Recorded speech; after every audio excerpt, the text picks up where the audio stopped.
सूरह फातिहा हर बीमारी से शफायाबी पाने का अमल। नमाज के बाद सूरह फातिहा 41 मरतबा पानी पर दम करके पिएं। इससे हर बीमारी से शफायाबी मिलेगी।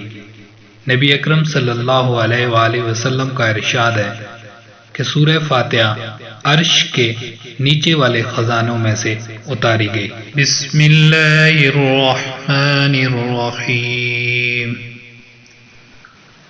अल्हम्दुलिल्लाहि रब्बिल आलमीन अर्रहमानिर्रहीम मालिकि यौमिद्दीन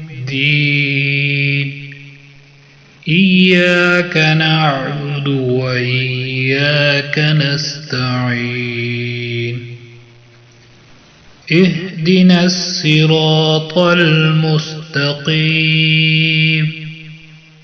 सिरातल लज़ीना अनअमत अलैहिम गैरिल मग़दूबि अलैहिम वलद्दाल्लीन।